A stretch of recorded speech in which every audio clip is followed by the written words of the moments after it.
మాది పెదరావూరు మీది పెదరావూరు అనే భావనతోటి అందరం కలిసికట్టుగా ఈరోజు కలుద్దామని ప్రయత్నం చేశాం. సో ఆ రోజు పాపం సురేంద్ర కూడా ఒక ఉత్సాహం తీర్చడానికి చేసిన ప్రయత్నం మన తెనాలి రూరల్ మండలం ఆ రోజు జరిగిన సమావేశంలో ఆల్పాటి రాజా గారు చంద్రశేఖర్ గారు అందరూ వచ్చారు, కలిశారు మిమ్మల్ని అందరినీ కూడా. కానీ ఆ రోజు కొంచెం హడావుడిగా జరిగింది కాబట్టి మరొకసారి మీతో వచ్చిన సమావేశం ఏర్పాటు చేయమంటే నిజంగా మనస్ఫూర్తిగా ఆయనకి ప్రత్యేకంగా ధన్యవాదాలు రమణ బాబు గారికి. ఎందుకంటే ఒక తక్కువ టైం నిన్న మధ్యాహ్నం చెప్పగానే ఇమీడియట్గా ఇట్లా ఏర్పాటు చేశారు. కేవలం మనం ఏదో ఒక ప్రభుత్వం మార్చాలి, ఎన్నికలప్పుడు మనం ఓట్ల కోసం మాట్లాడుకోవడం అనేది కాకుండా ఎంత విధ్వంసం జరిగిందో, ప్రతి వ్యవస్థని ఏ విధంగా నాశనం చేశారో, ప్రతి వర్గానికి ఏ విధంగా దెబ్బ కొట్టారో ఈ 5 సంవత్సరాల్లో చాలామంది మీరు ప్రత్యక్షంగా చూసుంటారు. విద్యార్థుల జీవితాలతో ఆడుకున్నారు. యువత ఎవరైతే ఉపాధి అవకాశాల కోసం ఎదురు చూశారో వాళ్ళకి కూడా ఎక్కడ ఉపాధి అవకాశాలు దొరక్కపోయింది. రైతాంగానికి రకరకాల స్కీములు తీసుకొచ్చి బూటకు ప్రచారం చేసుకుని అద్భుతంగా జరిగిపోయిందన్నారు. ఇప్పుడే నేను వస్తున్నప్పుడు చూశాను, భారతదేశంలోనే మొట్టమొదటి పంచాయతీలో చేపట్టిన డిజిటల్ లైబ్రరీని రైతు భరోసా కేంద్రంగా మార్చేశారు.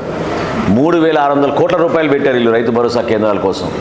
ఆ భవన నిర్మాణం వల్ల ఏమైనా ఉపయోగపడిందా చెప్పండి రైతులకి? ఎక్కడికైనా ఎవరికైనా విత్తనాల విషయంలో కానివ్వండి, ఫర్టిలైజర్ విషయంలో కానివ్వండి, యూరియా విషయంలో కానివ్వండి, రైతుకి కొనుగోలు విషయం, ధాన్యం కొనుగోలు విషయంలో కానివ్వండి, ఎక్కడ ఆ విధమైన సహాయం ఈ ప్రభుత్వం ఈ 5 సంవత్సరాలు చేసిందో ఒకసారి మీరు ఆలోచించుకోండి.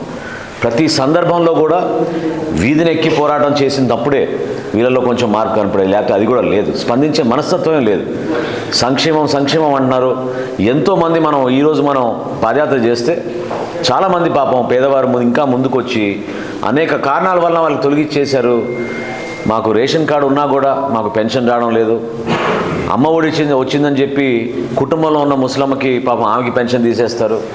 ఎక్కడో బిడ్డలు నివసిస్తుంటే మీ బిడ్డ అక్కడ ఉద్యోగం చేసుకుంటున్నాడు కాబట్టి నీకు పెన్షన్ రాదని చెప్పి తీసేస్తారు. 300 యూనిట్లు కరెంటు. ఈరోజు జనరల్గా కొంచెం వయసున్న వాళ్ళకి బిడ్డలంతా వేరే చోట చదువుకుంటున్నారు. ఇతర దేశాల్లో కూడా మన వాళ్ళందరూ కూడా చాలామంది ఉద్యోగాలు చేసుకుంటూ ఉన్నారు.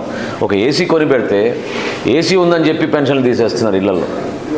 అటువంటి దారుణమైన పరిస్థితుల్లో సమాజంలో కూడా వీళ్ళు చేస్తున్న ఈ సంక్షేమం అనే ప్రచారాన్ని మీరందరూ కూడా ప్రత్యక్షంగా చూసుంటారు మీ గ్రామాల్లో కూడా.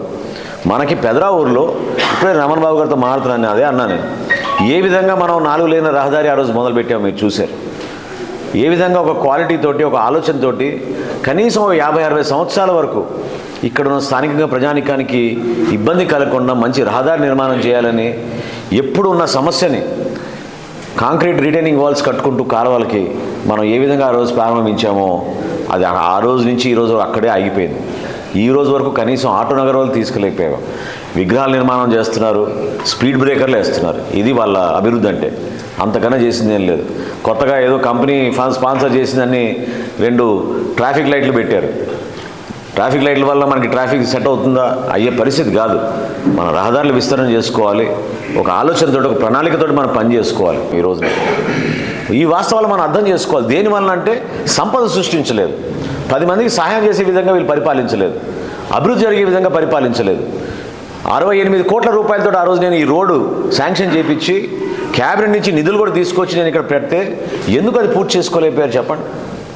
ఎందుకు కనీసం 1 కిలోమీటర్ కాదు కదా, 100 మీటర్లు కూడా వేయలేకపోయారు ఈ 5 సంవత్సరాల్లో. 100 మీటర్లు కూడా వేయలేకపోయారు. ఉన్న గుంటల్ని కూడా పూడ్చలేకపోతున్నారు. మనం ఈరోజు విజయవాడకి వెళ్ళాలన్నా, గుంటూరుకి వెళ్ళాలన్నా, ఈరోజు మార్నింగ్ నేను పెదరావూరుకి వస్తుంటేనే ఒక యాక్సిడెంట్ అయింది మళ్ళీ ఆ గుంటల్లో, ఆ రోడ్ల మీద. పాపం అంటే 2 వీలర్స్ మీద ఎంతమంది ఇబ్బంది పడిపోతున్నారో ప్రతిరోజు అది చాలా మనం ఆలోచించాల్సిన విషయం. ఈ అభ్యర్థి వచ్చారు మనకి పెమ్మసాని చంద్రశేఖర్ గారు, తెలుగుదేశం పార్టీ తరఫున ఆయన పోటీ చేస్తున్నారు. పొత్తులో భాగంగా నేను ఇక్కడి నుంచి పోటీ చేస్తున్నాను. కాబట్టి మీరందరూ కూడా ప్రతి గ్రామంలో కూడా నేను ఇదే చెప్తున్నాను, దయచేసి భవిష్యత్తు గురించి ఆలోచించుకోండి. ఈ ఒక్క ఎలక్షన్ ఎంత అవసరమో, ఎంత అత్యవసరమో ఒకసారి మీరు ఆలోచించుకోవాలి. మీరు 10 మందిని ప్రభావితం చేయాలి. ఎందుకంటే కొంతమందికి ఇంకా తెలియకపోవచ్చు, ఇంకా కొంతమంది ఆ నమ్మకంతో ఉండొచ్చు. కానీ ఎంత నష్టం జరిగింది ఈ ప్రభుత్వం వల్ల ఈ 5 సంవత్సరాలు ఆంధ్రప్రదేశ్కి అనేది తెలియపరిచే విధంగా దయచేసి మీరందరూ కూడా కొంచెం సమయం వెచ్చించి మీరు మన గ్రామాల్లో 10 మందికి మీరు ఈ సమాచారం అందించండి.